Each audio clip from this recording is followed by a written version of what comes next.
Saya ucapkan terima kasih sudah hadir di sini. Terima kasih Pak Gugun mau jadi moderator, dan juga tentu saja terima kasih kepada keluarga besar P2G karena mau memfasilitasi acara ini ya. Meskipun tadi hostnya sedang di jalan, berusaha keras lah. Kita apresiasi betul karena ini dilakukan secara kolektif ya,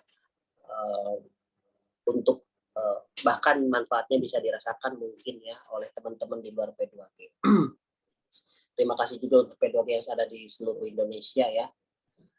Kita mulai, jadi ini adalah edisi ke-7, teman-teman. Saya hanya memberitahu ulang bahwa tadarus pedagogik ini kita membedah buku. Jadi boleh jadi pikiran kitanya nggak terlalu banyak, jadi antara buku dan apa yang kita baca dari buku itu sendiri gitu ya. Jadi mungkin levelnya ini masih di bawah opini, ini masih interpretasi aja ya, bagaimana buku tersebut sebagaimana adanya. Kebetulan setelah saya baca, kesimpulan saya sejauh ini, kayaknya buku ini kalau diulas judulnya mungkin dirubah ya menjadi Hancurnya Sekolah gitu. Dalam pengertian ini adalah sekolah negeri gitu ya. Jadi itu kesimpulan utama saya. Cukup sekian, enggak ya, langsung sekian aja. Maksudnya setelah saya baca, akhirnya saya memilih judul ini. Gitu. Silahkan slide berikutnya Pak Gugun. Nah ini tadi disebut ya, sebetulnya David Fuchs ya. Insya Allah semoga saya nggak salah ngomong ya. Kalau nggak disamarkan gitu ngomongnya. David Fuchs gitu kan. Ini menerbitkan banyak buku, tapi salah satu yang menarik ini adalah berjudul The End of Public School, akhir daripada sekolah publik. Kalau di Indonesia mungkin lebih tepatnya disebutnya sekolah negeri. Secara teknis itu artinya sekolah yang didanai oleh pemerintah. Kira-kira begitu ya. Banyak karyanya dan ini yang sangat menarik. Bukan karena saya tiba-tiba menemukannya atau saya punya mesin pencari yang hebat, tapi saya punya teman-teman yang kebetulan merekomendasikannya. Saya punya teman namanya Mas Stephen, beliau kuliah S2 di Norway kalau nggak salah. Kita sering komunikasi karena saya juga terlibat dalam penelitiannya. Dia merekomendasikan buku ini dan saya kira ini buku yang sangat bisa mungkin kita bedah. Silakan selanjutnya. Nah, kita cek saja buku ini terbitnya tahun 2016 ya. Kira-kira relevan nggak dengan kondisi sekarang tahun 2022? Berarti sekitar berapa ya? 6 tahun ya jaraknya dengan hari ini. Next, Pak Bud. Nah, kebetulan salah satu pemikir pendidikan yang saya kagumi juga namanya Michael Apple. Tadinya saya mau memilih bukunya Michael Apple ya cuman karena saya lihat gitu saya butuh tangga gitu ya untuk memahami ke sana gitu ya. Jadi saya coba bedah buku yang lingkupnya lebih jelas gitu. Karena dalam buku ini ruang lingkupnya itu adalah penelitian di New York di Amerika Serikat. Kenapa Hearst ini bisa mengatakan sekolah negeri itu bakal usai gitu ya, bakal hancur kalau saya menyebutnya. Nah ternyata di kata pengantar buku ini ada sambutan dari Michael Apple. Ini harus saya baca ya karena satu paragraf ini saja ini maknanya ini realitanya bisa terhubung dengan realita yang kita hadapi sekarang. Jadi kata-katanya itu kayak dukun gitu teman-teman. Nanti akan saya uraikan. Saya baca dulu ya pelan-pelan. Kelompok dominan telah berusaha untuk membatasi kritik. Berarti Michael Apple ini percaya di dunia pendidikan itu ada yang namanya kelompok dominan. Dan kelompok ini membatasi kritik. Mengontrol akses penelitian yang mendokumentasikan efek negatif dari kebijakan mereka. Jadi kalau ada penelitian yang isinya negatif, ini dikontrol gitu. Siapa saja sih yang boleh baca. Mereka terus maju dengan banyak agenda di bidang pendidikan. Jadi programnya banyak, maju terus seolah-olah maju ya, yang diklaim menjadi efisiensi, efektivitas dan penghematan biaya. Teman-teman pasti familiar gitu ya, efisien, efektif, hemat, dan hemat. Bagi mereka hanya kebijakan seperti ini yang dapat mengatasi krisis pendidikan bahkan ketika kebijakan itu terbukti salah. 2016 Michael Apple menulis ini di dalam kata pengantarnya. Coba kita cek satu persatu. Silakan Mas Tegun. Nah, ini kalimat, kelompok dominan telah berusaha untuk membatasi kritik, untuk mengontrol akses ke penelitian yang mendokumentasikan efek negatif dari kebijakan mereka, untuk menyangkal kemungkinan alternatif demokratis kritis. Dan ternyata kalimat ini sangat relevan. Misal saya contohkan dalam satu pemberitaan, PP Muhammadiyah ini pernah meminta naskah akademik kebijakan pendidikan nasional. Jadi saat itu kegiatannya adalah dari Kemdikbud gitu ya, kepala BSKP ini soan ke PP Muhammadiyah gitu. Minta dukungan lah kurikulum ini, program pendidikan tuh biar didukung gitu ya oleh ormas gitu. Nah, saat itu perwakilan dari PP Muhammadiyah itu nggak ngomong banyak, cuma bilang begini, saya minta naskah akademiknya. Nah, kalau kita perhatikan dari situasi itu ya, itu kan situasi yang sangat memilukan ya. Ada orang minta didukung, tapi ontologinya dasding ansih gitu ya, si barang itu sendiri itu nggak ditunjukin gitu kan, aneh nggak sih, orang jualan jeruk tapi jeruknya nggak dilihatin. Nah ini saya jadi lihat ini kelompok dominan berusaha untuk membatasi kritik karena kita nggak mungkin bisa kritik kalau kita nggak tahu itu barang apa. Itu satu. Kedua, Kemdikbudristek mengakui masih minim melibatkan publik. Nah ini persis dengan kalimat mengontrol akses ke penelitian. Kenapa saya bisa bilang begitu? Tapi alhamdulillah ya, P2G dilibatkan, maksudnya dikasih tahu gitu ya. Mohon maaf nih. Tapi kalau P2G memang dilibatkan ketika kemarin sosialisasi. Tapi banyak menurut kami lembaga lain yang tidak dilibatkan. Kita senang sih ya dilibatkan. Tapi kalau yang lain nggak dilibatkan, nggak senang juga. Berarti kan nggak fair dong kalau yang lain nggak dilibatkan. Gitu. Misalkan saya contohkan ini pemberitaan di bawah ya, sebetulnya dokumennya lebih panjang lagi. Ada namanya PHI, Perhimpunan Homeschooler Indonesia. Mereka itu minta loh kirim surat ke Kemdikbud, nggak dikasih. Bahkan dikirim surat balasan bahwa mereka nggak bisa ngasih. Nah ini merupakan tafsir yang jelas dari sini untuk mengontrol akses ke penelitian yang mendokumentasikan efek negatif dari kebijakan mereka. Karena saya meyakini setiap penelitian, walaupun penelitiannya mungkin bias gitu ya, pasti ada both of side, pasti ada sisi lain yang bisa kita kritisi dalam pengertian kita perbaiki gitu ya. Nah, kalau orang mau mengakses gitu ya, RUU Sisdiknas, naskah akademik itu susah, berarti benar yang dikatakan Michael Apple, bahwa ada kelompok dominan yang ingin membatasi kritik dengan cara apa? Akses penelitiannya ini juga dipersulit gitu. Sehingga tidak ada demokrasi sebetulnya dalam pendidikan. Selanjutnya, nah, bagi mereka hanya kebijakan seperti ini yang mengatasi krisis pendidikan. Nah, ini yang saya kira keliru ya. Jadi keyakinan dengan kebenaran itu disatu padukan. Kalau kita yakin kurikulum ini bagus, ya sah-sah saja. Tetapi apakah kurikulum ini teruji? Ya kan belum tentu. Misalkan dari 4 pemberitaan yang saya kutip, misalkan ternyata salah satunya contoh kurikulum Merdeka misalkan, belum ada bukti kalau kurikulum Merdeka ini mengatasi learning loss. Kalau saya ceritakan secara kronologi sebetulnya lebih nggak nyambung lagi. Nah yang kedua, program sekolah penggerak ini dinilai sulit efektif, tapi tetap dijalankan. Lalu indikasi program organisasi penggerak ini bermasalah, tetapi tetap jalan kok. Dan PGRI, kakak tertua kita gitu ya, PGRI, ya itu kan kakak tertua lah ya, banyak masalah implementasi dalam guru penggerak. Mereka bilang seperti itu. Jadi sebetulnya sudah terbukti salah. Makanya kita kembali ke kalimatnya Michael Apple. Bagi mereka hanya kebijakan seperti ini yang dapat mengatasi krisis pendidikan, bahkan ketika kebijakan itu salah. Jadi walaupun tahu salah, mereka tetap jalan. Gitu. Jadi ini agak dukun-dukunnya, tapi memang lumayan prediktif gitu isi tulisan buku ini. Lanjut selanjutnya. Nah, ini ruang lingkup penelitiannya, kita sadar juga buku ini penelitiannya di New York, beberapa sekolah di New York di Amerika Serikat. Nah, kira-kira relevan nggak ya? Kita lanjut.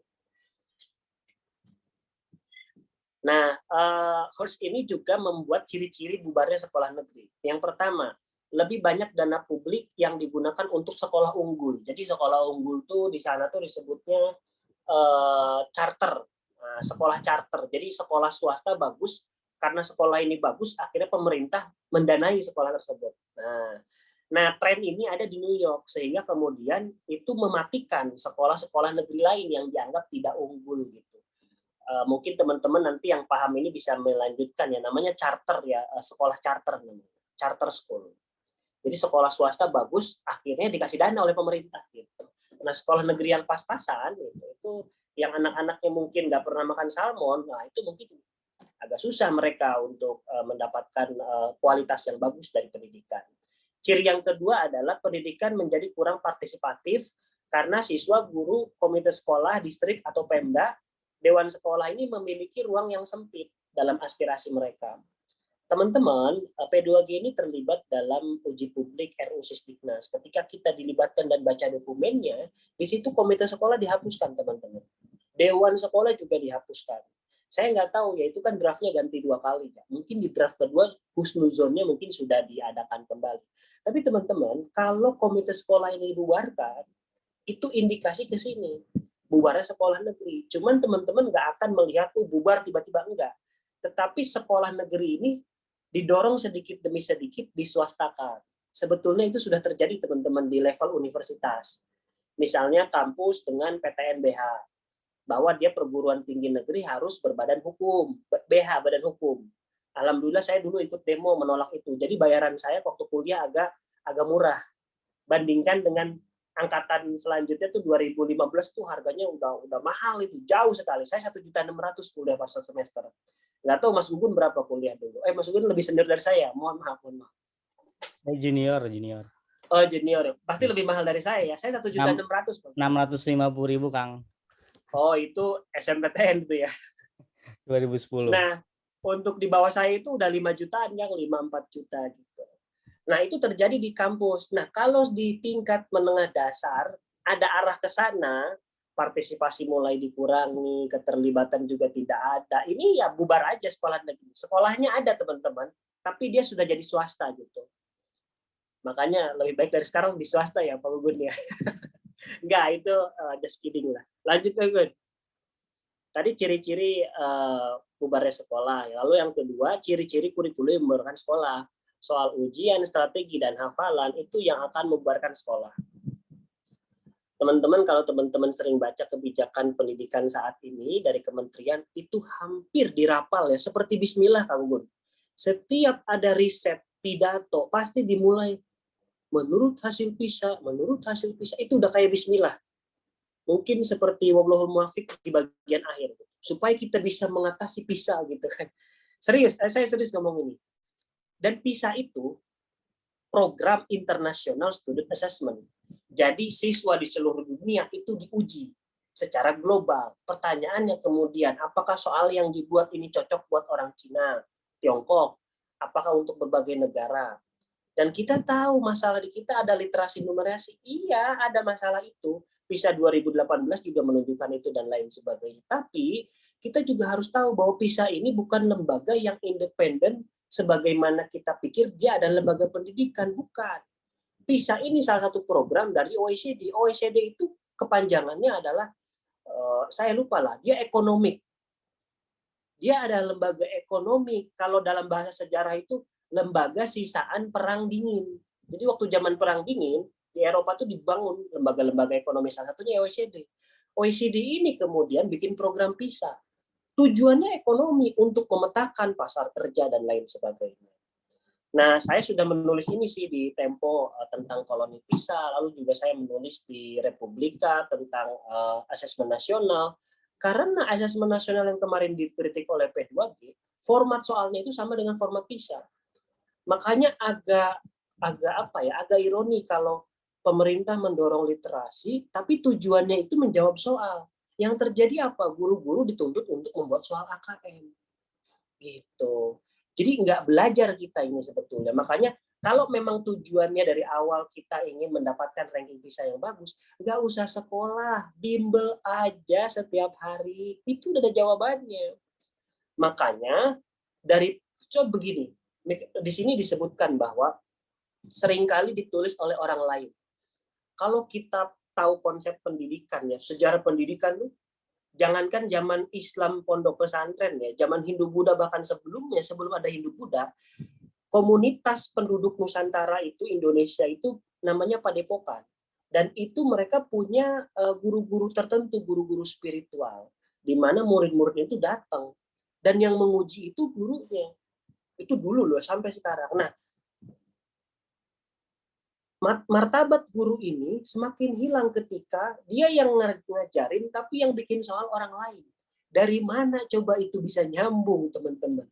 Itu nggak make sense gitu. Makanya saya bilang penghinaan terbesar terhadap profesi guru adalah ketika ada lembaga tertentu, entah pemerintah, ngasih soal yang tidak diajarkan. Ini minta anaknya jadi malaikat gitu tiba-tiba cerdas, kan nggak mungkin. Dimanapun dia diuji tentang apa yang diajarkannya. Jadi fenomena masuknya wacana soal ujian, strategi, dan hafal itu yang justru akan membubarkan sekolah. Apalagi kalau sekarang kita mengacu ke PISA. Kalau mau nilai PISA bagus, sederhana saja, tiru Tiongkok. Ketika PISA datang ke Tiongkok, Tiongkok itu nggak nyuruh, PISA silahkan nih, kamu datang ke sekolah di Xinjiang atau di daerah terpencil. Enggak. Cina hanya mau dites di kota Shanghai saja. Sedangkan kota Shanghai itu ibaratnya DKI Jakarta lah, kota maju. Dia milih, Pak. Nggak kayak kita dibasin sekolah-sekolahnya. Dia milih hanya sekolah-sekolah tertentu. Di sekolah-sekolah itu persaingannya sangat tidak sehat. Bahkan ada istilah dog eat dog, makan sesama. Karena ada dorongan untuk ranking PISA, sekolah-sekolah di sana berlomba-lomba untuk literasi, numerasi. Yang tinggi adalah bimbelnya.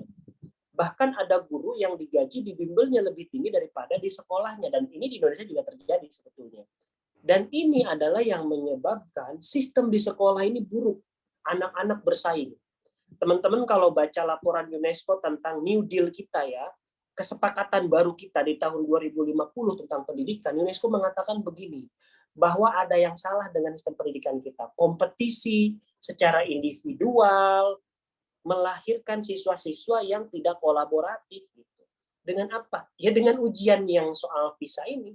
Tetapi begini, kadang-kadang di mulut itu manis. Oh, ini kita kolaboratif, literasi. Tapi endingnya itu ngerjain soal. Makanya saya kritik P2G termasuk, kita itu mengkritik AN itu bukan karena masalah kita berbeda konsep pandangan, tidak. Tapi kalau ujung-ujungnya ngasih soal, itu sama aja, bro.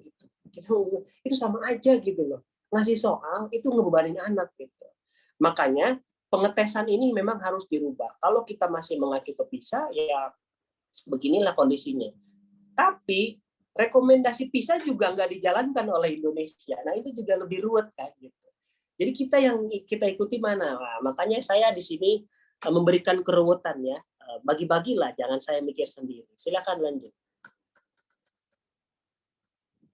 Nah, lalu juga monopoli perusahaan swasta. Teman-teman, kalau saya sebut di sini sebut merek ya. Teman-teman ketik saja di Google P2G melihat motif bisnis di DKI Jakarta. Ketik aja. Karena kita mention betul di situ. Karena berkaca di New York ini ada 2 perusahaan termasuk Microsoft, ini bisa menyampaikan kurikulum, bisa menyampaikan tes. Jadi itu bisa jadi gambaran buat kita, kalau pendidikan kita terlalu, perusahaan swasta ini terlalu memonopoli, bentar lagi perusahaan swasta itu bisa mendikte ini kurikulumnya seperti apa dan lain sebagainya. Atau jangan-jangan kurikulum kita memang dari perusahaan swasta. Itu lebih luar biasa lagi kalau ternyata kurikulum yang kita pakai seperti itu. Dan ternyata di dalam rancangan undang-undang Sisdiknas itu ada terbuka peluang keterlibatan perusahaan swasta mandiri untuk merancang tes. Ini teman-teman nggak mungkin akan dapat di forum-forum lain. Kalau saya sih nekat aja saya share, karena ya kalau saya kabin advokasi ya tahu lah ya celah-celahnya, dan ini legal untuk kita sebar. Jadi di dalam pasal 111 di dalam RUU yang sedang digodok ini ada namanya penilaian pelajar oleh lembaga mandiri. Kebayang nggak sih? Kita lagi ngajar, tiba-tiba diketok pintunya, maaf, siswanya mau kita tes. Dites, oh Bapak nilainya siswanya jelek-jelek Pak. Yang nyampain materi kita. Mereka bikin soal, siapa yang bikin soal? Nah kembali ke statement yang slide sebelumnya, bahwa anak-anak kita ini dites dengan soal yang diberikan bukan oleh gurunya gitu, sehingga yang terjadi adalah lembaga mandiri ini terlalu memonopoli, dan ini terjadi di New York gitu. Makanya David Hurst ini berani berkata bahwa pendidikan publik ataupun sekolah negeri di New York ini sudah berakhir gitu, karena di New York sudah seperti ini, perusahaan itu bisa masuk gitu, segampang itu. Dan dalam RUU kita peluang itu semakin dibuka. Lanjut.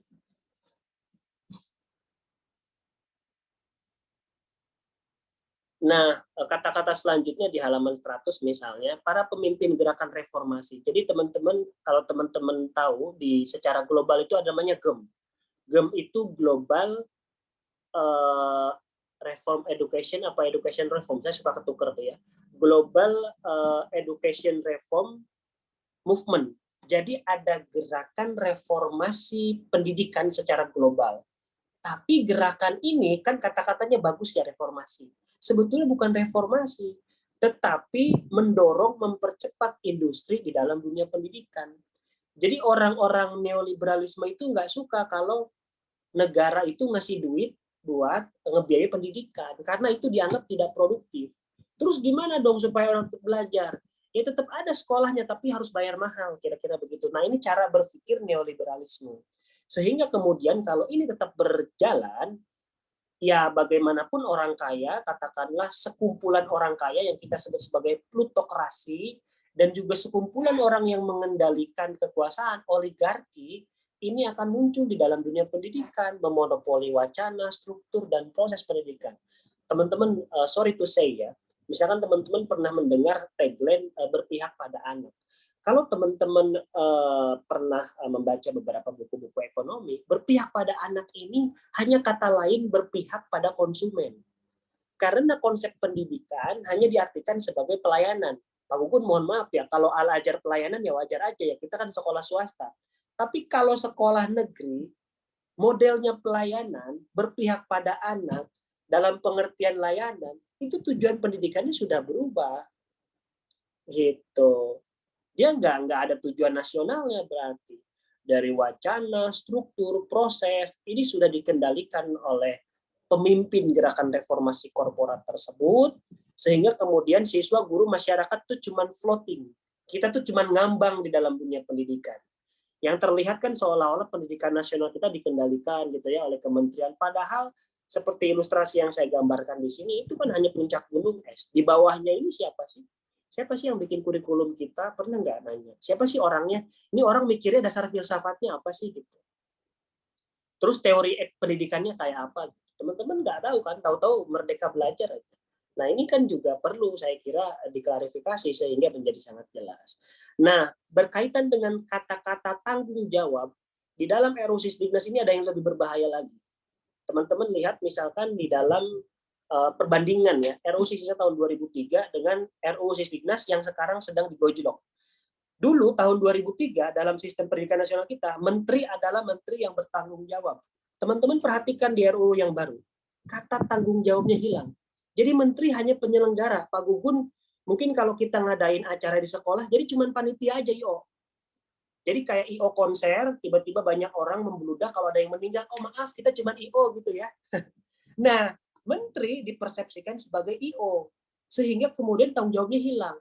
Lah, kalau ada perubahan kurikulum, maaf nih munculnya generasi yang gagal misalkan, tanggung jawabnya siapa? Dengan demikian sudah disiapkan dalam RUU yang baru agar menteri tidak bertanggung jawab. Wah, maaf ini, mohon maaf sekali lagi saya berita buruk semua ini. Next Pak Gugun. Nah, HERS ini punya solusi sebetulnya, tapi solusinya ya saya jangan ngegas terus ya, ada bagusnya juga lah. Jadi solusi dari HERS ini harus dibentuk komunitas yang nyata. Komunitas itu benar-benar gitu ya, bukan komunitas yang modalnya proposal doang gitu ya Pak Gun. Saya komunitas adatnya adat mana gitu ya, adatnya jelek ternyata kan. Nah kan sering ada yang begitu ya. Nah komunitas yang nyata ini yang benar-benar bergerak gitu ya di bidang tertentu, jelas orangnya, jelas kegiatannya, jelas. Nah ini yang maksud dengan HERS, menciptakan masyarakat berdasarkan kesetaraan dan kebaikan bersama. Komponennya adalah kepercayaan dan komunitas. Jadi negara harus percaya terhadap masyarakat dan komunitas. Komunitas juga punya kepercayaan terhadap negara. Cuman memang saya melihat di sini Pak Gugun, Pak Moderator, solusi dari HERS ini sebetulnya sudah dijalankan oleh Kemdikbud dalam program POP, program organisasi penggerak. Ide dasarnya sih saya kena ya, saya paham gitu. Jadi dengan organisasi penggerak ini, maksudnya ada komunitas-komunitas, karena begini kan, kenyataannya kita saksikan bahwa sekolah dan masyarakat itu kan ada jarak ya, ada tembok. Yang sekolah-sekolah gitu ya, di pinggirnya ada masyarakat, di pinggirnya ada ormas, ini nggak nyambung kadang-kadang. Gitu. Nah, dalam POP ini harus ada kerjasama lokal gitu antara sekolah, masyarakat, lalu juga komunitas. Idealnya begitu. Makanya ketika ada program POP, saya itu sebetulnya positif. Oh, akhirnya pemerintah sadar ya gitu ya bahwa yang namanya komunitas gitu. Misalkan begini, ada komunitas pang di sebuah kota, di pinggirnya sekolah, mereka nggak nyambung. Tapi yang komunitas anak pang ini, misalkan mengajar baca tulis, kenapa mereka? Kenapa bukan orang yang bersekolah? Yang sekolah menurut KPK rata-rata S2 semua kan, menurut KPK misalkan.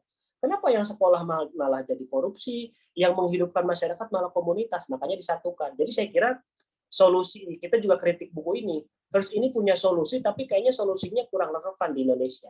Kemdikbud sudah mencoba itu, cuman memang caranya salah. Tempo ketika melakukan penelusuran, karena ini juga dananya luar biasa Pak Gugun. Dalam POP ini setiap organisasi mendapatkan dana 1 miliar, 2 miliar, 5 miliar, dan 10 miliar. Itu pakai istilah binatang lagi. Ada kancil, ada singa, ada gajah. Iya, jadi kalau gajah itu mohon klarifikasi 5 miliar apa 10 miliar gitu. Nah, Tempo itu menemukan ada yang dapat gajah di wilayah Jawa Timur. Kantornya nggak jelas, komunitasnya nggak ada yang tahu. Nah, ini juga problem sendiri. Tapi itu problem di semua lini kementerian ya. Kita maklumi aja gitu. Orang bikin proposal menipu-nipu gitu kan banyak ya. Akhirnya ada yang lolos, dia bukan komunitas dan lain sebagainya. Jadi saya kira solusi dari HES ini sudah dijalankan menurut saya oleh Kemdikbud. Cuman memang caranya belum menemukan cara yang efektif gitu ya menghindari komunitas-komunitas yang palsu ini, ngakunya komunitas tapi nggak ada isinya. Silakan lanjut. Jadi kita apresiasi, tapi kita juga kritik solusi ini. Nah, di buku ini juga dibandingkan antara Amerika, Finlandia, dan Indonesia. Kalau di Amerika ini memang dia juga sedang meniru Finlandia, tapi nggak kejar. Karena di Amerika ini kesehatannya ini dan pendidikan belum universal, belum gratis. Di Amerika ini kan asuransinya ada 2 kesehatan. Ada yang universal, ada yang swasta, double gitu. Kalau di Kanada ini kan single, cuma satu aja. Kesehatan ya cuma satu aja kartunya gitu. Kalau di Indonesia sebetulnya kan ada banyak. Ada BPJS tapi perusahaan asuransi masih bisa bekerja kan, kira-kira begitu. Ya niatnya, itikadnya baik, kita terima itu. Nah, di sini sebetulnya ada apologia seperti ini. Kita tidak bisa menghindarkan masalah pendidikan dari masalah kelas sosial. Selama pendidikan gratis itu belum ada, selama kesehatan itu belum universal, jangan bayangkan kalau kualitas pendidikan kita bakal maju. Gurunya honorer, gajinya sedikit gitu ya. Terus disuruh melakukan asesmen diagnosis gitu. Di sekolah negeri satu kelasnya ada 45, dia ngajar 5 kelas. Didiagnosis, pakai diagnosis yang kualitatif gitu ya. Anak ini sudah mahir, ya Allah Pak, itu 200 anak harus digituin. Makanya saya bilang Merdeka Belajar ini konsep yang sangat bagus diterapkan di sekolah yang bagus. Mohon maaf Pak Gugun, sekelasnya isinya 15, anak-anaknya rajin minum susu, makannya salmon, fasilitasnya memadai, pakai iPad ya Pak Gugun ya, seperti kita ya. Itu saya yakin, asesmen apapun itu insya Allah sukses gitu ya. Tapi teman saya yang sekarang hadir nih, ngajar di Tangerang, satu kelas 45 anak. Suruh asesmen diagnosis Pak Gugun, satu persatu, dicek orang tuanya pekerja. Ya Allah Pak Gugun, luar biasa. Di Rawamangun tuh ada sekolah swasta Pak Anggi, itu ada anaknya yang saya gak sebut SMP, itu pengedar narkoba. Berantem, kalau gurunya negur itu diajak berantem.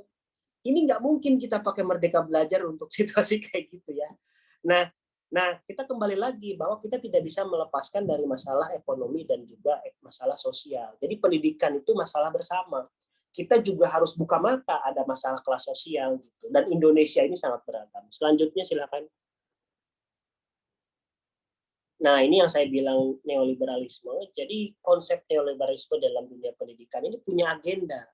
Salah satunya adalah peran pemerintah yang makin berkurang. Teman-teman kalau terlihat gitu ya, pada awal kita pandemi, hanya 7 perusahaan edtech, perusahaan teknologi edukasi yang diizinkan memakai kuota Kemdikbud. Saya ingin katakan salah satu manfaat P2G mengkritik itu. Lalu dikritik oleh P2G dengan melampirkan data. Kita bilang, rata-rata guru-guru P2G ini yang di daerah-daerah itu pakai kuotanya WhatsApp. Kenapa dikasih kuotanya untuk perusahaan A, perusahaan B gitu? Akhirnya berubah lagi. Di titik ini kita, alhamdulillah Kemdikbud ternyata masih mendengar. Gitu.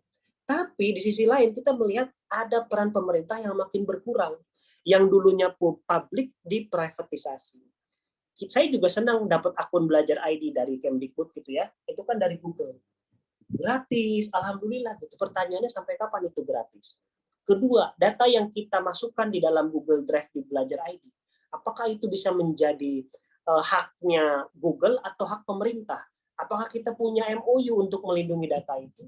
Tidak ada. Jadi arah ke sana itu betul, peran pemerintah semakin berkurang, peran swasta semakin tinggi. Atau jangan-jangan konsep pendidikan kita adalah konsep pendidikan persekolahan swasta, yang itu bukan kesepakatan konvensional secara nasional para pendidik di tanah air. Selanjutnya, di akhir kalimat yang tadi ada kata-kata begini, dalam sistem seperti itu siswa dan guru diperiksa secara terbatas. Saya kalau ngelihat kalimat ini, saya paham betul. Guru itu ya, sebetulnya ya, itu dicek itu berkali-kali. Di PPG, di kampus, di sekolah lagi, dicek lagi, UKG lagi, dan lain sebagainya. Mau dapat sertifikasi, dicek lagi, dan lain sebagainya. Siswa, itu dicek. Ada ujian nasional, ujian ini. Oh, UN-nya bubar. Tapi ada AN lagi. Nanti ada PISA lagi. PISA nih tahun 2022 ini mau masuk lagi, mau ngetes lagi di kita. Kalau saya pikir, ya nggak usah dites lah. Orang hasilnya udah jelas jelek. Harus diatasi, ada juga. Nah, dalam sistem seperti itu, siswa dan guru diperiksa secara tidak terbatas. Next. Dalam sistem seperti itu, siswa dan guru diperiksa secara terbatas. Kalau diperiksa secara terus-menerus, orang sekompeten apapun bakal jadi tidak kompeten. Bayangkan kalau kita diperiksa oleh lembaga yang berbeda, oleh otak yang berbeda, oleh lembaga penelitian yang berbeda, ya jelaslah pasti ada salahnya. Sesempurna apapun itu guru gitu. Nah, kalau sistem pengetesan yang tidak terbatas terus terjadi, ini akan menyebabkan degradasi terhadap dunia pendidikan. Guru udah nggak ada wibawanya lagi. Gitu. Lanjut. Nah, langkah-langkah mendegradasi guru, Hirsch menulis seperti itu. Dia bilang begini, selanjutnya masa kerja dan pensiun semakin diserang. Artinya dipersalahkan gitu, guru pensiunnya kebanyakan nih gitu. Sebagian karena menghilangkan masa kerja atau mengurangi jumlah pensiun akan mengurangi biaya membayar guru, mengurangi tekanan menaikkan pajak untuk membayar pegawai negeri. Hirsch nulis ini ya 2016. Nah, sekarang ada rekrutmen guru P3K. P3K itu nggak ada pensiunnya, nggak ada pensiun aja, banyak yang daftar, rebutan lagi, banyak yang pengen jadi. Targetnya 1 juta, namun yang berhasil di bawah 30%, 20% malah gitu. Dan itu pun ketika ditanya oleh oleh anggota DPR, disebutkan Pak Nadiem itu nyebut, saya nggak pernah menjanjikan 1 juta guru. Nah, modar kita, siapa coba yang ngejanjiin itu? Menterinya aja nggak ngaku gitu. Nah, nasib kesejahteraan guru masih angan-angan. Nah, perbedaannya begini, kalau Hirsch memprediksi bahwa kenapa guru ini di P3-kan tanpa pensiun, supaya pajak ini nggak selalu naik. Lah, kalau di kita, guru P3K ini nggak dapat pensiun, tapi kan pajaknya tetap naik gitu ya. Gitu, makanya unik sekali. Jadi itu sajalah, sisanya untuk diskusi. Cukup sekian dari saya. Assalamualaikum warahmatullahi wabarakatuh. Waalaikumsalam warahmatullahi wabarakatuh. Luar biasa ya pemaparan dari Kang Iman Janatul Hairi terkait buku hancurnya sekolah nih. Hancurnya sekolah ini bukan karena hancur genteng yang ketiup angin ya gitu Kang ya. Kan, tapi memang secara masif gitu ya. Baik secara sistemik, sistem, kurikulum segala macam gitu. Baik Bapak Ibu semuanya, kita buka sesi diskusi ya, tanya jawab. Mungkin untuk termin pertama kita buka 3 penanya. Dipersilakan. Boleh raise hand biar bisa kelihatan di sini. Saya boleh komentar sedikit? Oh, silakan Kang Ahmad Sohabuddin, silakan. Ya, terima kasih ya untuk Bung Iman yang sudah mempresentasikan hasil kajian buku ya yang membahas tentang kehancuran sekolah negeri gitu ya, atau bubarnya sekolah negeri gitu ya. Atau kalau di Indonesia itu mungkin sekolah negeri yang makin lama sepi peminat karena ekonomi menengah atas masyarakat Indonesia makin banyak gitu ya. Nah itu ya itu mungkin bisa juga gitu ya. Ya karena nih Bung Iman juga sebenarnya ya guru yang nggak ngajar di sekolah negeri gitu ya, dia sekolah swasta juga ya, mungkin juga nanti bisa menceritakan gitu ya, dan sekolahnya sekolah swasta bagus juga ya Bung Iman ya, itu seperti itu. Ya oke, saya mau cerita nih sedikit ya, kebetulan baru aja saya pulang gitu ya, nyari sekolah nih, sekolah TK buat anak saya kan, ya ya saya nggak diskriminatif ya, dari sekolah negeri gitu ya sampai sekolah swasta ya saya datengin gitu ya. Nah kebetulan 2 sekolah swasta yang saya datengin itu ya, yang pertama itu saya langsung sebut merek aja ya, sekolah Lazuardi ya, Cambridge Curriculum itu. Kalau Terus sebut yang bagus-bagus Pak. Kalau oh ya, ya kalau sebut yang bagus-bagus. Yang kedua itu Dian Didaktika ya, kebetulan dekat juga dari rumah gitu ya. Bukan saya sok banyak duit atau apa gitu ya, tapi memang naluri seseorang ayah atau orang tua itu pasti menginginkan anaknya itu untuk mengenyam pendidikan yang terbaik gitu ya. Nah, kenapa seperti itu gitu ya? Ya sebenarnya hal lumrah gitu ya, bahwa pada dasarnya itu kan pendidikan itu kan menjadi sarana, menjadi wadah untuk apa ya, kalau bahasa bahasa orang-orang kiri itu adalah untuk mengatasi kemiskinan sistemik lah, itu seperti itu ya. Jadi pendidikan itu kan menjadi sarana untuk melakukan mobilitas sosial itu pada dasarnya itu ya. Ya di Amerika gitu ya, itu ya kita tahu gitu ya, orang-orang dari kalangan menengah atas gitu ya, itu tuh ya yang sukses itu aja gitu ya, karena akses pendidikan mereka yang status ekonomiknya itu berada di atas itu ya pasti juga mampu mengakses pendidikan yang lebih baik, itu seperti itu ya. Nah dalam konteks Indonesia gitu ya, sebenarnya tentang sarana tentang sekolah itu yang bisa berfungsi untuk mengatasi kemiskinan sistemik, menjadi wadah tempat untuk melakukan mobilitas sosial itu ya, menaikkan status itu sudah banyak disadari pada dasarnya itu ya. Ya misalkan bisa dilihat dari kebijakan-kebijakan yang dikeluarkan sama Kementerian Pendidikan ya. Dalam hal ini itu ya Menteri Pendidikan gitu ya, yang tadi Iman kritik itu enggak lagi bertanggung jawab gitu ya. Itu seperti itu. Ya, itu sudah didasari ya sama pemerintah itu, misalkan ya mengeluarkan kebijakan APBN untuk bidang pendidikan itu sebanyak 20% gitu ya. Terus untuk sekolah negeri itu ya ada sistem zonasi gitu ya, yang semua orang itu bisa menempuh pendidikan itu bukan berdasarkan nilai gitu ya, karena kalau berdasarkan nilai nanti orang kaya juga yang masuk gitu ya, karena orang kaya itulah yang nilainya tinggi-tinggi gitu ya, karena ekonomi mereka itu kuat gitu ya, mereka bisa menyekolahkan anaknya itu ya di sekolah-sekolah tambahan atau lembaga bimbel dan lain sebagainya gitu ya. Orang Terus kaya masuk swasta aja. ya, terus dikotomi antara sekolah unggulan itu dihapus gitu ya, tidak ada sekolah unggulan, semua sekolah negeri itu sama gitu ya. Itu juga sebenarnya pada dasarnya itu kan menghumanismekan sekolah gitu yang ramah untuk kalangan-kalangan yang ekonomi masyarakatnya itu berada di kalangan menengah bawah, itu seperti itu.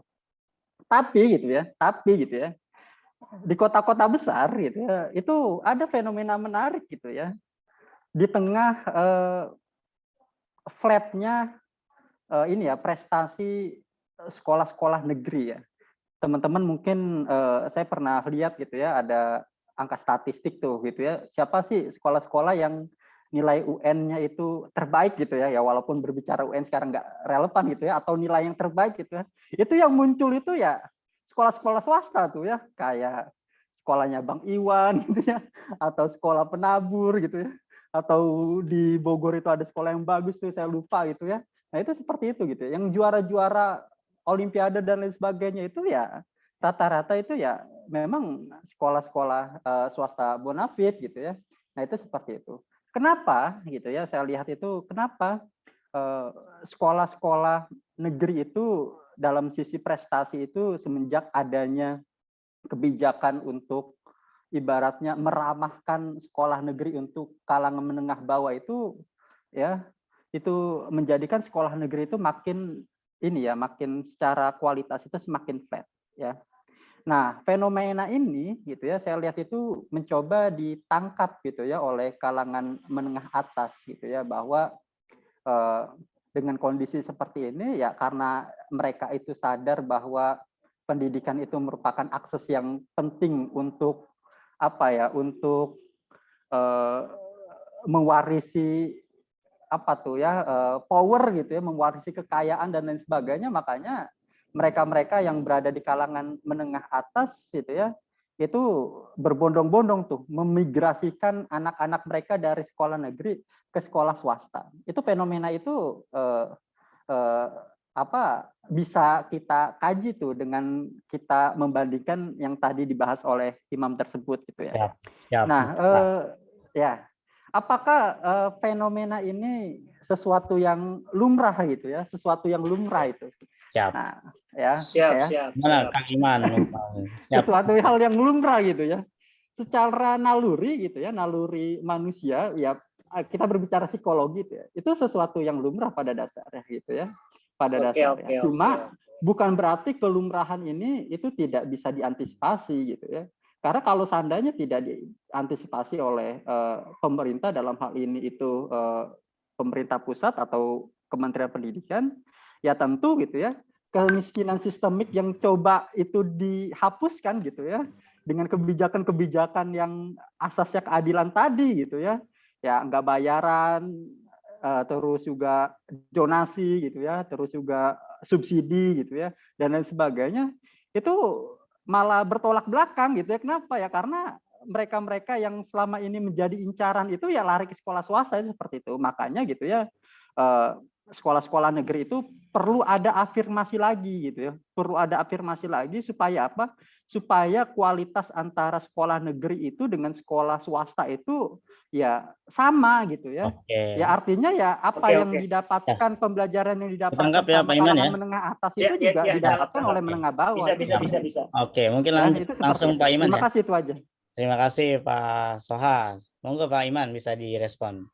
Apa langsung ke ini aja pertanyaan selanjutnya kali ya? Oke. Gimana bagusnya gimana?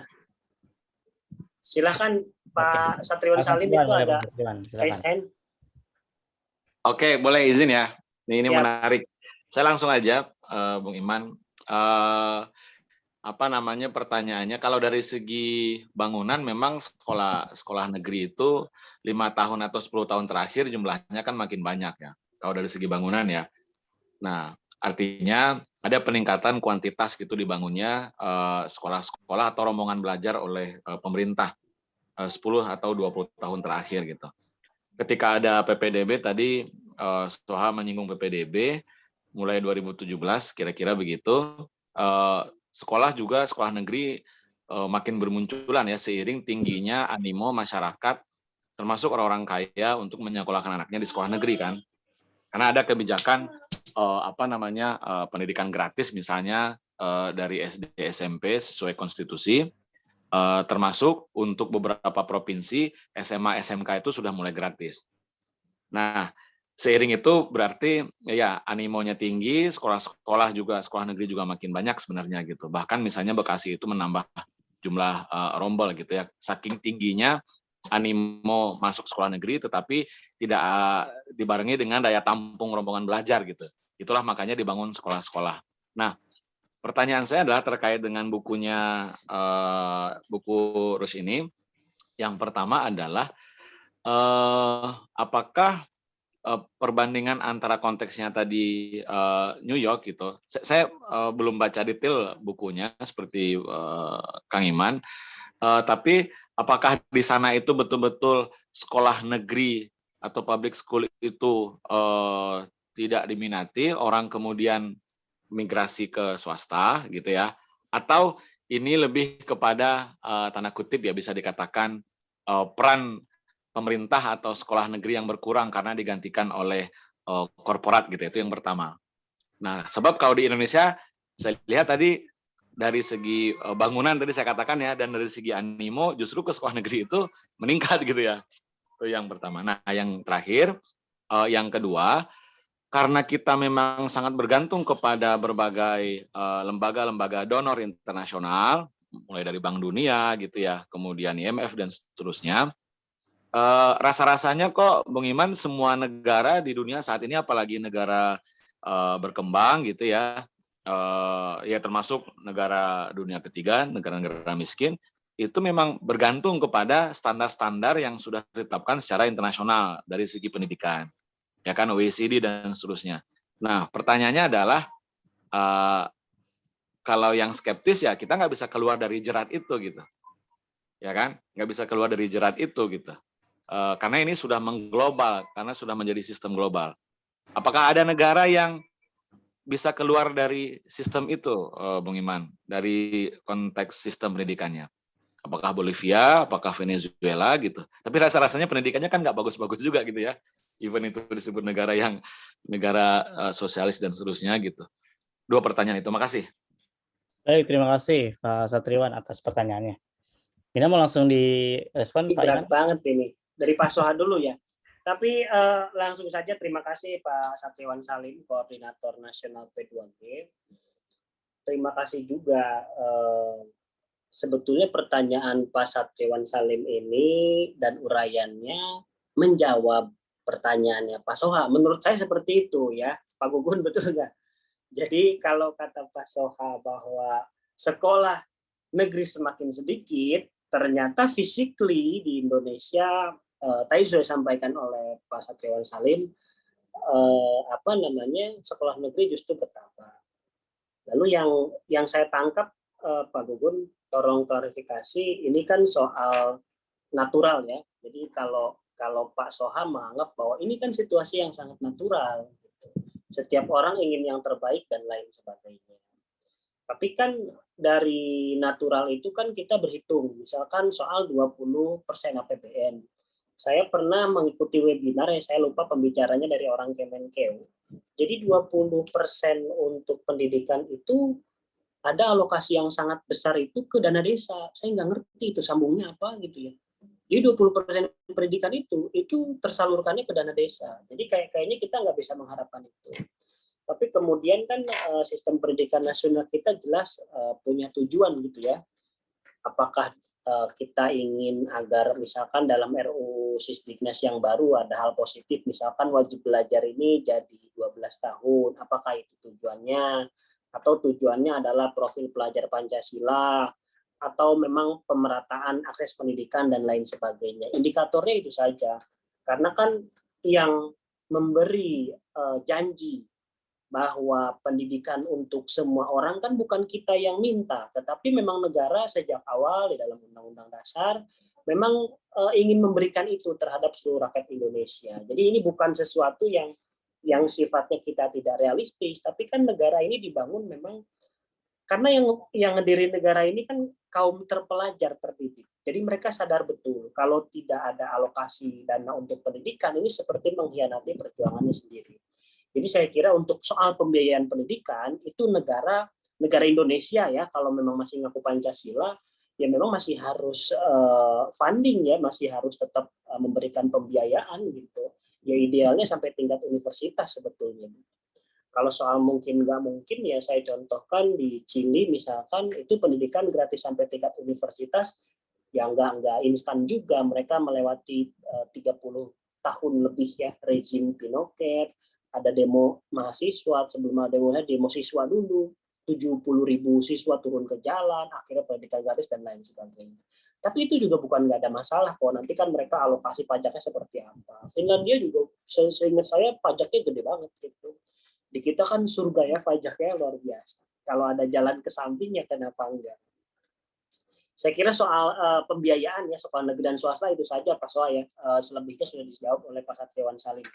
Pak Gugun, Pak Satriwan Salim, ini kan pertanyaannya ada 2 ya. Mohon diingatkan kembali sih, saya takut lupa. Tadi saya ingat, cuman catatan saya kurang bagus. Siap. Yang pertama kan standar global ya, Pak Gugun. Ya. Yang kedua itu? Yang pertama soal public school apakah itu nggak diminati pada saat di New York, Kang? Oh iya, yang di New York. Ya, itu saya jawab itu dulu deh. Siap. Yang di New York dulu. Jadi New York dan DKI Jakarta lah, katakanlah itu 2 hal yang berbeda ya. Jelas sangat berbeda. Jadi kalau dalam paparan buku ini yang saya baca, maafkan saya, semoga saya nggak salah baca, di situ disebutkan di New York itu ada kecenderungan bukan sekolah negerinya yang kayak di Indonesia ya sepi terus tutup, enggak. Jadi sekolah negeri ini dites secara terus-menerus. Ada yang unggul kan, ada yang enggak. Nah, ketika dites ada swasta juga yang unggul. Nah, swasta yang unggul ini akhirnya dikasih dana oleh pemerintah. Gitu. Sedangkan yang enggak unggul segitu-gitu aja.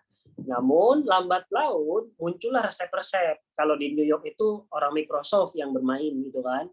Oh, resepnya harus begini, harus dites lagi. Setelah dites harus dibuat kurikulum baru lagi dan lain sebagainya. Mereka menerima tes itu. Jadi physically, kalau ngomong fisik bangunan, saya kira bangunannya nggak berubah, cuman tiba-tiba sistem manajemennya berubah. Jadi sekolah negeri berubah jadi sekolah swasta gitu. Kalau yang saya tangkap dari buku ini seperti itu. Jadi yang hilang itu adalah public school-nya, si pendanaan dari Pemdanya. Karena yang dibahas di dalam buku ini murni Pemdanya, karena kan dia negara bagian ya. Jadi pembiayaan pendidikan tuh benar-benar dari daerah kalau di kita ya. Kalau di sana negara bagian, distrik gitu. Jadi benar-benar hilang. Oh, ini sekolahnya udah bisa mengelola keuangannya sendiri nih. Persis lah PTNBH gitu. Dia dianggap unggul, dapat penghargaan gitu. Tapi sekolahnya mahal. Karena apa ya? Karena dia swasta jadinya gitu. Bukan lagi sekolah negeri gitu. Dan sekolah swasta yang sudah bagus akhirnya ditambah dana lagi karena kan dia ada itu apa yang saya sebut tadi sekolah apa namanya istilahnya saya lupa ya, sekolah charter. Kalau di RUU Secerdinas itu mungkin sekolah mandiri itu kali ya yang diberikan keleluasaan mengembangkan inovasi, kan itu ada tuh di RUU. Betul, di RUU Secerdinas ada lagi tapi tidak saya tampilkan tadi Kang, maaf. Ada lagi sekolah itu, ada sekolah jenis baru namanya sekolah mandiri. Nah, jadi kalau persekolahan mandiri. Kalau persekolahan mandiri ini dia dibebaskan pakai kurikulum apa karena dia dianggap sudah punya inovasi. Kebayang nggak betapa irinya gitu sekolah-sekolah negeri dipaksa harus merdeka belajar, gurunya harus penggerak, sekolahnya bergerak, hanyut kali bergerak terus ya. Terus misalkan di sekolah swasta misalkan kalau dia nggak pakai kurikulum merdeka dia takut ditinggalin, buru-buru dia cepet-cepet harus pelatihan bla bla bla. Tapi ada satu sekolah namanya persekolahan mandiri, dia nggak usah pakai kurikulum merdeka karena dia mandiri. Enak banget kan kayak begini. Dan ini nggak mungkin kan sekolah miskin bisa mandiri kan. Yang pasti ini ya itulah elit-elit sekolah-sekolah bagus-bagus lah yang pasti bisa melakukan itu. Jadi maksud saya begini, beban orang-orang yang bekerja ya, kita guru di sekolah negeri ataupun di sekolah swasta yang bukan sekolah mandiri, itu bebannya besar karena kita dikirim paket gitu, paket kurikulum. Tetapi sekolah mandiri dengan label persekolahan mandiri itu bebas free. Karena di dalam RUU disebutkan persekolahan mandiri ini dia bisa mengembangkan kurikulumnya sendiri karena dia dianggap mengembangkan inovasi. Kalau nggak salah saya lihat seperti itu. Dan ini yang mungkin model baru yang akan muncul. Dia bukan jenis swasta yang sekarang sudah ada, dia juga bukan sekolah negeri. Dan ini ya kasta lagi ya, kata Pak Satriwan Salim ini ya kasta-kasta juga pada akhirnya. Itu satu yang standar global. Kalau disuruh mencontohkan negara-negara memang ada, tapi sudah jauh juga oleh Pak Satriwan ini nggak bagus-bagus amat kan? Ya bagusnya cuma dikit-dikit aja Kang. Ya kalau Kuba bagus dokternya gitu ya, nggak mungkin semuanya bagus, itu betul. Tapi begini, masalahnya bisa di Indonesia ini sama kayak industri 4.0 Kang Satriwan. Jadi udah kayak mantra. Dan ini nggak relate. Makanya ada kritiknya pengamat pendidikan ya Kang Iwan ya, Pak Indra ini. Kalau Pak Indra ini dia setuju dengan PISA. Dan dia bahkan mengatakan rekomendasinya bagus. Tapi menurut Pak Indra ini, bahkan rekomendasi dari PISA pun nggak dijalankan. Nah, kan aneh kan? Lebih aneh lagi gitu kan. Kalau ada orang yang menolak, ini ada orang yang setuju dengan PISA pun tidak puas dengan kebijakan pemerintah kita, karena rekomendasi PISA pun tidak dijalankan. Nah, kita yang bagi menolak seperti apa? Nah, yang menolak ini ada banyak. Yang saya kira penolakan yang mungkin lebih faedah itu adalah penolakan begini. Ngapain dites lagi? Kenapa nggak diatasi? Nah, cara mengatasinya ini memang beda pendapat. Ada pihak ya yang menganggap bahwa soal literasi itu harus ada gerakan literasi yang lebih substansif. Ada dari Kemdikbud sendiri misalkan gerakan ini harus dimulai jika kurikulumnya yang dirubah. Argumentasi awalnya adalah beban anak terlalu banyak. Kapan dia bisa baca? Pertanyaan saya adalah dengan kurikulum merdeka, apakah membuktikan mereka lebih sering baca? Yang lebih sering mungkin baca soal AKM, ya, tapi baca buku enggak. Baru-baru ini di kelas saya baru survei di kelas, saya tanya kalian baca buku apa sih gitu. Mungkin hanya 2-3 orang yang baca novel gitu. Yang lain itu sama sekali nggak baca gitu, dan kebanyakan bilang nggak suka baca gitu. Meskipun kita juga masih belum ngecek yang disebut dia baca itu seperti apa. Jadi saya kira kalau masalahnya literasi numerasi ya diatasi numerasi literasinya. Dan nggak ada jaminan kan kurikulum itu sebagai obatnya gitu. Itu saja Kang Satriawan. Kalau ada yang belum saya jawab, tolong ditanyakan lagi. Saya kembalikan kepada moderator. Baik, siap. Kang Iman, ini masih banyak pertanyaan, baik ada yang raise hand, ada yang di chat gitu ya. Mungkin yang dari chat dulu kali ya. Dari Ake ya. Kemudian ini nanya, jadi siapakah yang harus memperbaiki semua ini, Kang?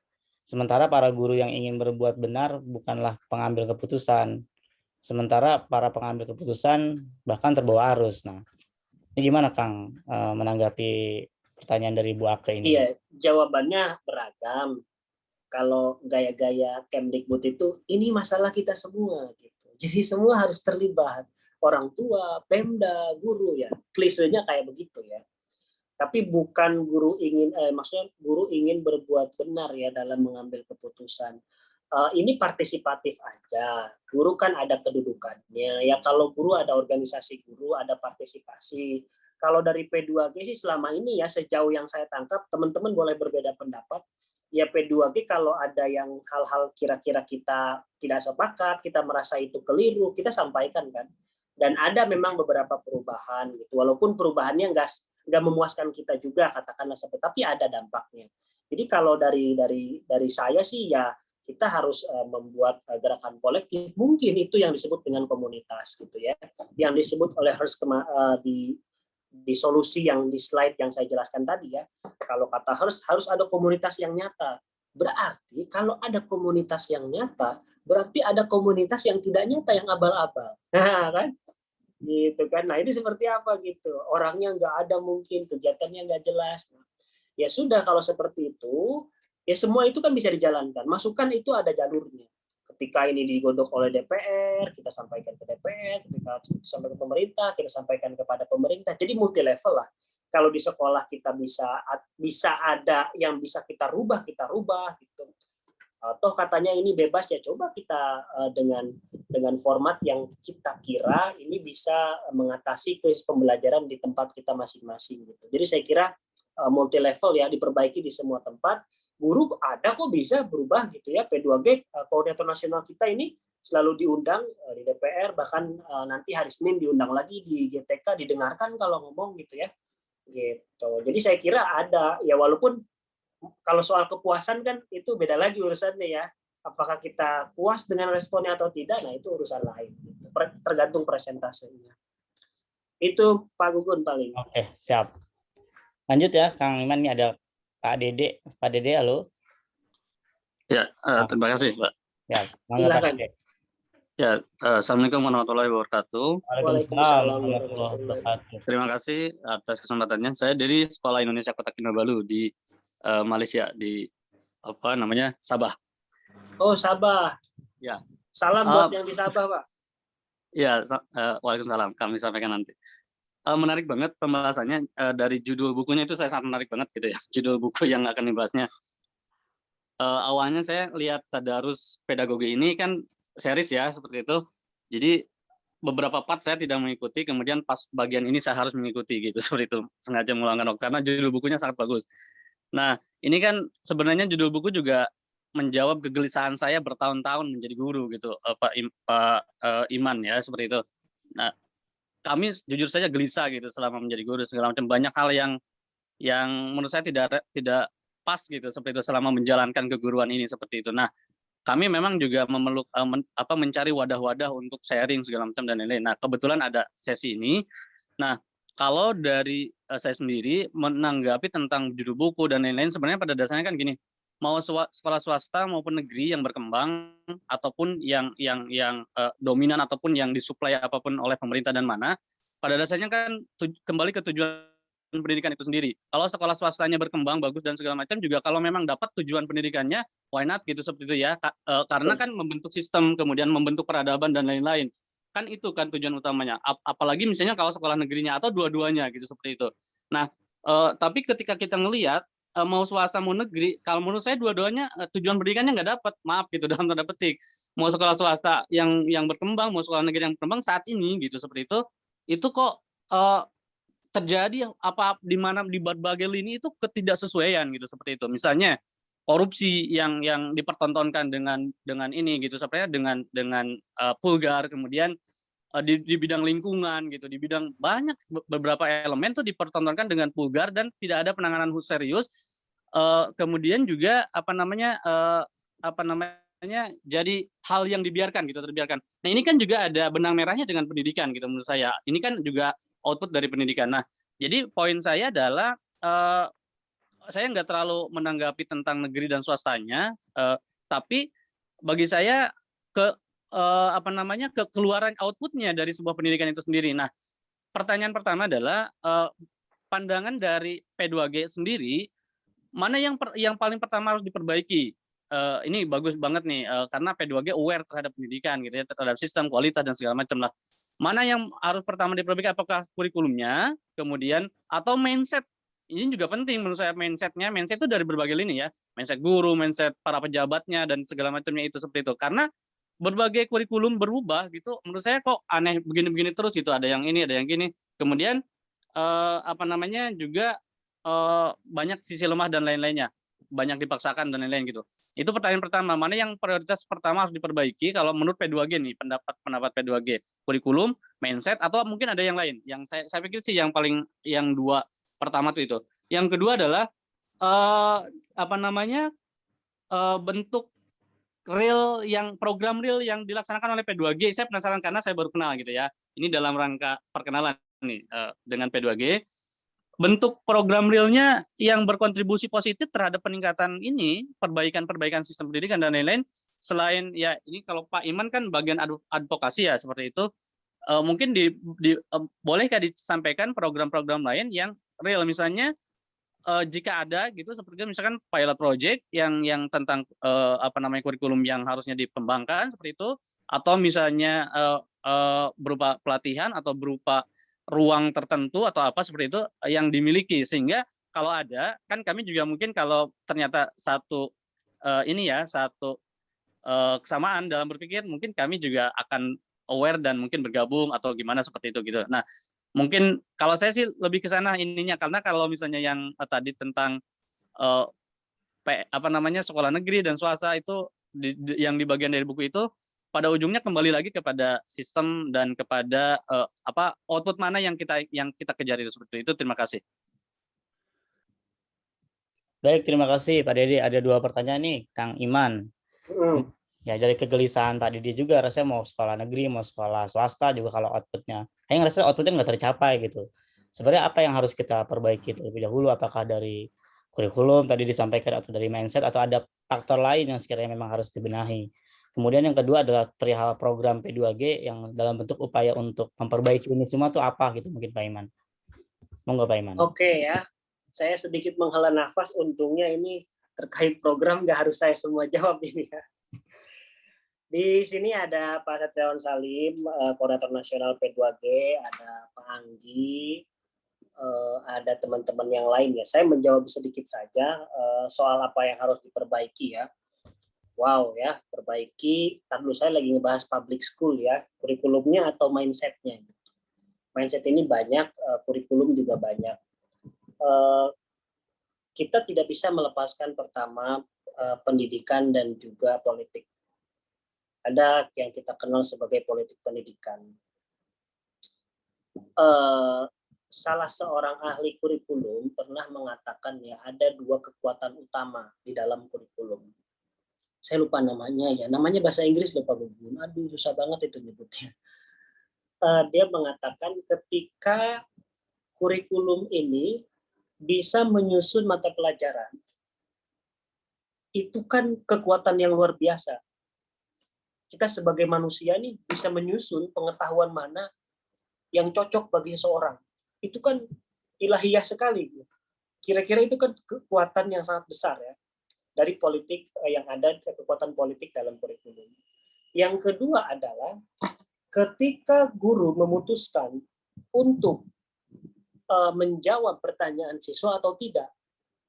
Jadi ketika guru ini tidak menjawab, itu langsung berefek kepada masa depannya. Ataupun ketika guru itu akhirnya memutuskan untuk menjawab. Nah, kenapa ini penting? Nah, inilah yang membuat kurikulum seringkali dibicarakan dan seringkali diperdebatkan. Soal apakah kurikulum harus berubah atau tidak, kita kan tinggal berdebat saja. Value-nya apa yang ingin dicapai. Kalau yang ingin dicapai keterampilan abad 21, melek digital, yang itu pengulangan dari kurikulum 2013, urgensi berubahnya menjadi hilang. Makanya kalau teman-teman pernah membaca naskah akademik kurikulum dalam pemulihan pembelajaran, yang katanya itu adalah naskah akademiknya kurikulum merdeka, di situ disebutkan kurikulum merdeka ini karena pandemi dan juga karena krisis pembelajaran. Apa itu krisis pembelajaran? Karena nilai PISA kita rendah. Apa itu pandemik? Pandemik menyebabkan learning loss, sehingga harus ada namanya kurikulum merdeka. Tapi cerita ini ada yang salah. Karena sebetulnya kurikulum merdeka isinya itu sudah ada di dalam program sekolah penggerak sebelum pandemik ini ada. Nah, berarti melompat. Kalau saya sebagai guru sejarah ini disebutnya anakronis. Jadi yang sebetulnya sifatnya present itu menjadi latar belakang. Jadi dari masa depan ke masa lalu. Makanya orang akan kesulitan memahami kurikulum ini. Itu saya sedikit berkomentar tentang perubahan kurikulum. Tapi permasalahannya apakah perlu berubah? Saya kira pasti ada yang harus dirubah gitu ya dari kurikulum tersebut. Tapi apakah perubahan ini bersifatnya perbaikan atau dia gelondongan Pak Gugun, project, oh ini program baru, menteri baru gitu. Nah, yang gelondongan ini kan yang kita tolak. Kalau memang hanya perbaikan, ya silakan. 2013 kan memang sudah sedang direvisi, dan ternyata di dalam naskah akademik kurikulum merdeka sendiri ternyata kurikulum darurat, yaitu adalah kurikulum 2013 yang disederhanakan, ternyata lebih efektif, lebih terbukti telah efektif. Kenapa nggak pakai darurat? Kan ada yang nanya begitu. Nah, jadi kalau memang diperbaiki selalulah itu kan sudah tugasnya dari kementerian bekerja sama dengan guru, Pemda dan lain sebagainya untuk memperbaiki kurikulum. Karena kurikulum ini kan susunan pengetahuan, sedangkan pengetahuan secara global ini kan selalu shifting. Jadi saya kira wajar saja kalau berubah. Tapi perubahannya seperti apa kan kita bisa berdebat di situ. Anda ini teorinya apa? Maksudnya apa, tujuannya gitu. Yang kedua adalah mindset. Saya mindset ini agak bingung ya, mindset itu yang disebut mindset itu apa? Apakah mindset ini yang sekarang lagi ngehits gitu ya, growing mindset, bahwa anak ini harus A, harus B, harus C gitu. Saya belum paham karena istilah mindset ini lebih banyak digunakan oleh para motivator ya. Jadi ada orang miskin supaya cepat kaya, Anda ini mindsetnya yang salah gitu. Padahal kan yang nggak ada modalnya gitu, yang nggak ada duitnya sebetulnya. Jadi kalau yang mindset saya kurang bisa jawab. Soal program real, saya hanya bisa menyebutkan apa yang kita lakukan. Salah satunya Tadarus ini adalah salah satu program real ya. Kalau kita ingin peningkatan kualitas, maka kita juga harus menambah bahan bacaan gitu ya. Jauh-jauh lah kalau kita bikin opini atau jurnal, kita bedah buku terlebih dahulu. Jangan-jangan literasi yang sederhana saja kita kesulitan, bagaimana dengan literasi yang lebih jauh. Jadi salah satu program real ya Tadarusan ini gitu ya. Sebetulnya kita ada banyak programnya, memang setelah tadarus ini juga akan ada lagi nanti program untuk bedah khusus pemikiran pendidikan, tapi yang Indonesianya. Kalau yang sekarang ya sebetulnya karena sekarang tuh relate sama ini loh teman-teman, G20 ini kan ada forum ekonominya ya, namanya Education Working Group gitu. Jadi banyak sekali dalam tadarus ini sumber-sumber berbahasa Inggris. Meskipun nanti besok Pak Satriwan Salim juga nanti akan membahas juga, tetapi memang bukan temanya global, lebih ke Indonesia. Makanya nanti beliau yang akan menjawab. Lalu yang kedua, pilot project banyak sebetulnya, tapi kami nggak semuanya bisa kita bahas ya. Ada project yang internal, ada juga yang bisa diketahui publik. Tapi untuk lebih lanjutnya mungkin nanti Koordinator Nasional P2G Pak Satriwan Salim bisa menambahkan ya program apa saja yang sudah dilaksanakan oleh P2G. Terima kasih, saya serahkan kepada moderator. Baik, terima kasih Kang Iman. Pak Satriwan, ada yang mau ditambahkan? Ya, dikit mungkin kalau bertanya program ya tinggal googling aja P2G, kurikulum, P2G, sekolah gitu ya. P2G, guru, P2G, Mas Nadiem, P2G, RUU Sesetiknas. Itu sih secara ini ya kalau jejak digital. Karena yang kami lakukan kira-kira ya bisa dilacak secara digital. Kalau mau lebih spesifik misalnya ya kita memberikan masukan ya terkait dengan kebijakan pengelolaan guru nasional. Bahkan kami diundang oleh Komisi 10 gitu ya. Karena tidak semua organisasi guru ternyata punya kesempatan yang sama gitu ya. Kami juga diundang oleh Dewan Ketahanan Nasional gitu ya. Jadi masukan-masukan kita misalnya terkait dengan bagaimana pengelolaan guru, tata kelola guru mulai dari hulu sampai hilir. Ya kami menyebutnya grand design ya pengelolaan guru. Itu sudah ada ya masukan-masukan kita berupa naskah-naskah ya. Tapi memang secara detail tidak tidak disampaikan di media ya, tapi yang di media mungkin lebih garis umumnya aja karena konteksnya pemberitaan. Kemudian juga terkait kurikulum, kami juga diundang relatif lebih sering ya kebetulan gitu ketimbang beberapa entitas yang lain, organisasi guru yang lain gitu oleh BSKAP, dan saya rasa beberapa masukan tawaran-tawaran skema dari P2G itu ya ada yang dilakukan, betul kata Bung Iman tadi, ada yang direspon positif lalu diperbaiki gitu ya. Ya misalnya kalau teman-teman sekarang akrab dengan istilah di kurikulum baru ya kayak modul ajar gitu ya, ya modul ajar lah misalnya, itu beberapa input dari kita juga sehingga ada pengurangan komponen modul ajar misalnya dari 22 turun ke 17 sekarang hanya menjadi 3 gitu kan, walaupun 22 juga tetap diperbolehkan. Ini hal teknis ya yang kami lakukan. Kemudian kami sih pengennya teman-teman guru itu kalau yang kita pernah lakukan misalnya dibantu oleh beberapa dewan pakar, ada Kang Anggi di sini, ada Mas Rahmat, ya menulis gitu ya, menulis untuk bagaimana isu-isu pendidikan dan guru ini menjadi pemberitaan di media-media yang mainstream ya, bukan Kompasiana atau bukan sekedar blogspot ya, tapi gimana sih guru-guru itu bisa menulis, tentu harus membaca dulu gitu ya, yang tulisannya itu tembus misalnya media-media nasional ya. Karena kita belajar ke salah satu dewan pakar kita nih hampir tiap minggu nih, Kang Anggi bisa tembus media-media nasional gitu. Nah itu pernah kami lakukan juga ya, karena kami berpikir guru itu adalah intelektual gitu ya, bukan sekedar ngurusin RPP, modul ajar gitu, ngabsen siswa di kelas ya. Tapi guru yang intelektual ini yang saya rasa masih menjadi PR gitu. Tapi kadang-kadang kita juga galak gitu ya, ada Bung Iman ya sebagai kabid advokasi. Artinya galak itu kita juga mengadvokasi ya, misalnya persoalan guru honorer. Rasa-rasanya kami yang pertama meminta agar harus ada standar upah minimum misalnya untuk guru-guru non ASN gitu. Itu kami sampaikan juga langsung kepada Dirjen Guru, Komisi 10 dan seterusnya. Terakhir kemarin kami juga diundang dan kami memberikan masukan terkait dengan kurikulum ya di Komisi 10, dan tidak semua organisasi juga ternyata yang punya kesempatan yang sama. Ya maksudnya organisasi guru ya atau organisasi pendidikan. Itu mungkin beberapa Mas yang bisa kita ini kan. Makasih. Baik, terima kasih Pak Satriwan atas tambahannya. Kang Iman Iya, ini saya tambahkan juga ya. Oh, iya, silakan. ketika COVID kemarin itu P2G sering terlibat kerjasama dengan beberapa lembaga untuk masa COVID ini. Kita kerjasama dengan Lapor COVID, dengan LBH, lalu juga lembaga-lembaga riset lainnya gitu. Kita juga pernah merilis survei ketika pandemi kemarin. Lalu juga yang paling jelas kalau saya di bidang advokasi memang menyampaikan, sebetulnya aslinya saya nggak galak-galak amat ya, saya juga periang sebetulnya. Cuman karena tiap malam itu ada aja guru yang nelpon, sedih-sedih Pak ceritanya kalau saya sebutkan semua ya.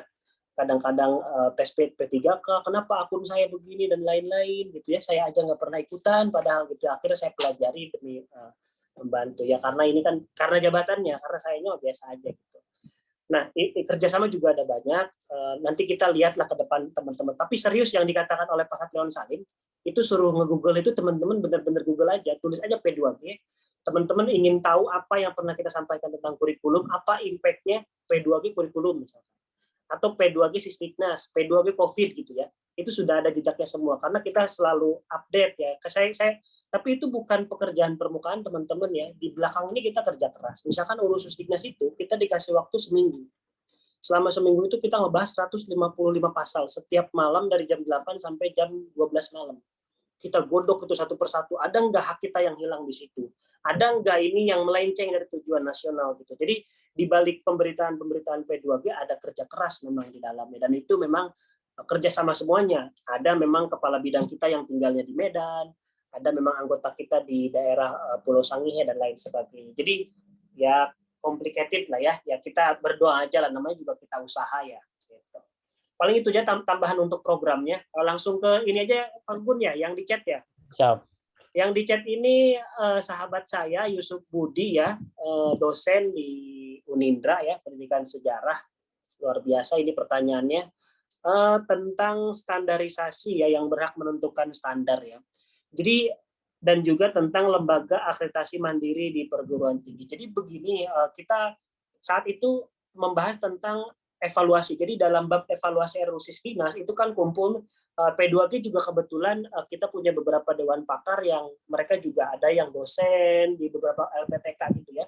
Ketika masalah evaluasi ini kita bahas ada evaluasi pelajar, ada evaluasi terhadap kebijakan pendidikan misalkan gitu. Nah, saran kami saat itu kalau evaluasi pelajar itu jangan dilakukan oleh lembaga mandiri. Pelajar itu kan dievaluasi sama guru. Assessment, namanya assessment lah, bukan evaluasi ya. Oleh guru, oleh sekolah, ya kalaupun kementerian mau melakukannya ya mangga silahkan gitu. Tapi jangan ada lembaga mandiri ujuk-ujuk datang ke sekolah ngetes begitu saja gitu. Dari mana wibawa kita sebagai guru gitu, dari mana martabat kita gitu. Nah, yang kedua soal lembaga mandiri, ya kita setuju kalau yang dievaluasi itu kebijakan publiknya. Menteri Pak Nadiem bikin SKB, terus ada yang evaluasi lembaga mandiri, itu sah. Ada kurikulum, ini kebijakan publik ya, artinya yang dilakukan dievaluasi sistemnya. Benar nggak kebijakan ini? Terus lembaga mandiri ini dari luar, ya itu boleh gitu ya.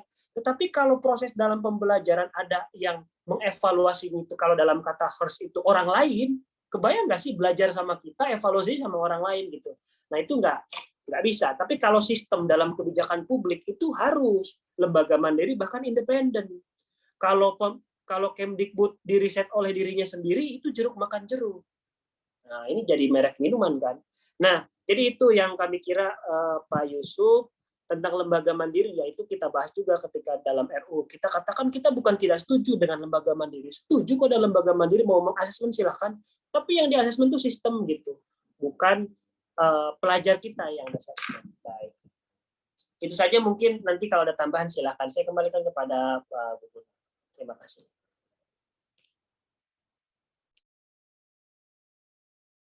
Baik, terima kasih Kang Iman. Mungkin sebelum lanjut saya ingin mengingatkan untuk mengisi presensi ya di chat Zoom. Sebentar saya buat everyone.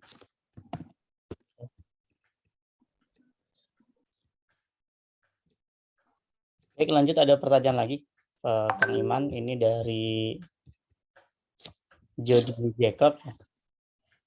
Dia menanyakan perihal pada saat David Hirsch ini melawan neolib ini, pasti dia memiliki ideologi ya. Pertanyaan pertamanya, ideologi apa seperti sama si Hirsch ini?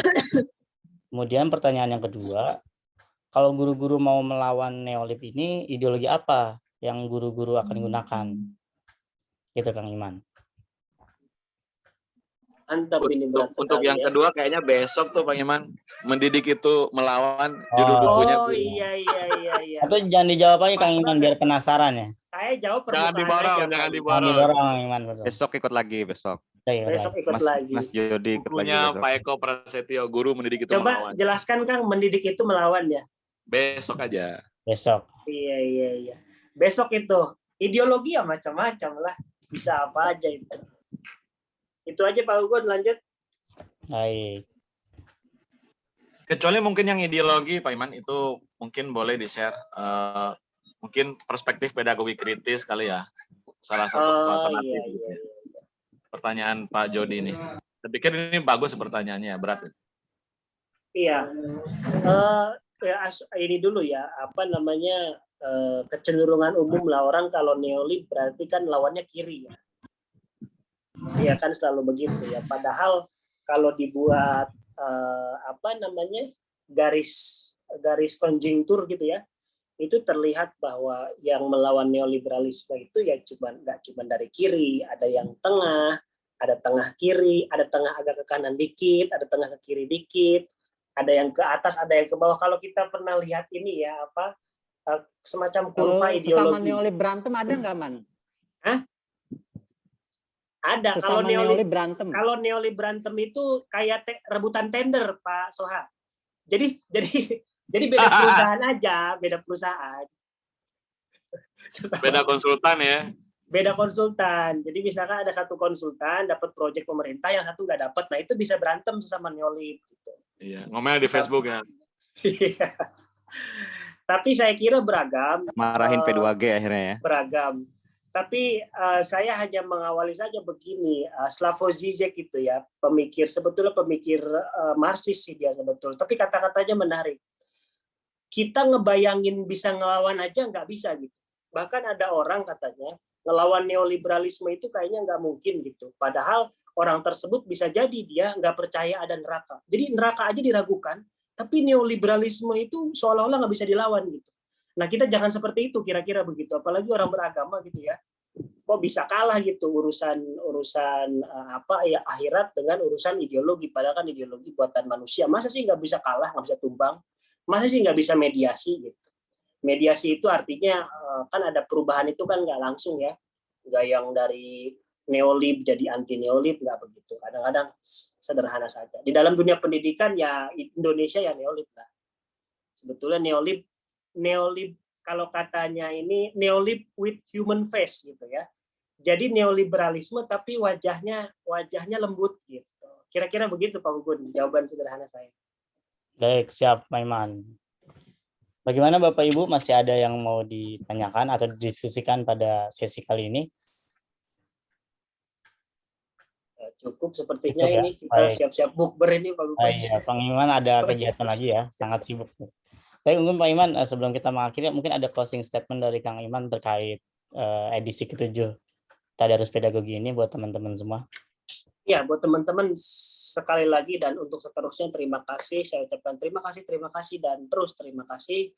P2G bukan tanpa alasan mengadakan diskusi untuk membedah buku. Kita pernah mengadakan pembuatan opini di antara guru-guru, memang itu sangat rumit sekali. Kita downgrade kembali ke buku. Jangan-jangan kita lupa cara baca buku. Ya sudahlah kita baca buku.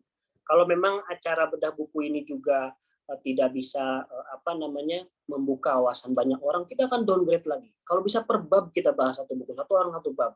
Jadi apapun yang kita lakukan ini sebetulnya untuk membantu program pemerintah dalam hal literasi dan juga yang kalau numerasi nggak terlalu kelihatan, tapi literasi ya jelas gitu.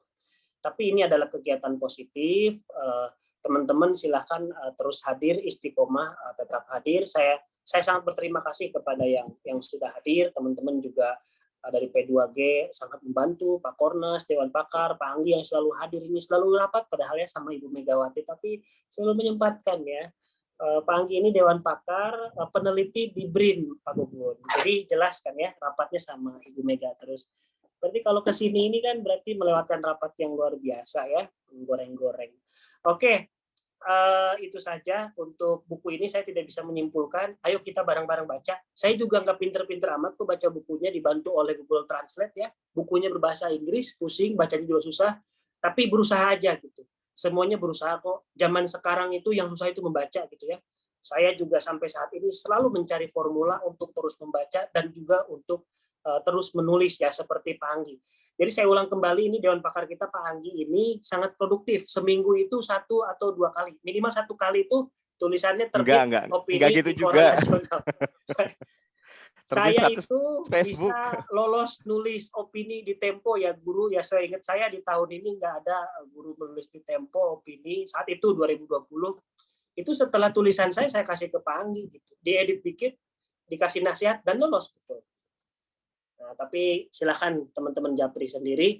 Itu saja semuanya kita menulis dan terus membaca. Ini program P2G. Kalau tertarik kita ikuti sampai ini berakhir nanti ya. Tolong ikuti sampai terakhir. Insya Allah ada manfaatnya. Cukup sekian dari saya. Wallahul muwaffiq ila aqwamit thoriq. Assalamualaikum warahmatullahi wabarakatuh. Waalaikumsalam warahmatullahi wabarakatuh. Terima kasih Kang Iman Janatul Hairi yang sudah membedah pada edisi ke-7 Tadarus Pedagogi pada hari ini. Saya selaku moderator memohon maaf jika dalam memandu kegiatan ini banyak sekali kekurangan. Kemudian saya juga berharap Bapak Ibu semua bisa terus bergabung mengikuti seri-seri yang insya Allah besok Kang Satriwan ya, Koordinator Nasional P2G yang membahas tentang mendidik itu melawan ya. Nah, tadi ada pertanyaan yang sengaja kita skip biar jadi penasaran kan. Jadi insya Allah bakal besok datang lagi. Baik Bapak Ibu, mari kita akhiri kegiatan Tadarus Pedagogi P2G pada hari ini dengan sama-sama membaca hamdalah. Alhamdulillah. Foto bersama dulu Pak. Oke, boleh foto bersama. Silahkan dibuka kameranya. Pak Gugun jangan lupa screenshot ya. Saya juga screenshot juga. Oke. Mbak Nur, Mas Arief, Mamo, Peggy, Irwin, Faisal, Ibu Kori. Ada dosen saya ini Ibu Kori. Ya Allah, Ibu Kori. Assalamualaikum. Dibuka kameranya agar kita bisa screenshot. Ayo teman-teman. Oke, hitungan ketiga ya. Siap. 1, 2, 3. 3. Lagi. 1, 2, 3. Oke. Terakhir. Terima kasih. 1, 2, 3. Baik, terima kasih Bapak Ibu semuanya. Ditunggu besok ya. Iya. Terima kasih. Bu Kori, Pak Muhaimin. Sehat Bu Kori. Kangen nih saya nih Bu. Suaranya tuh Bu belum di ini. Masih di mute.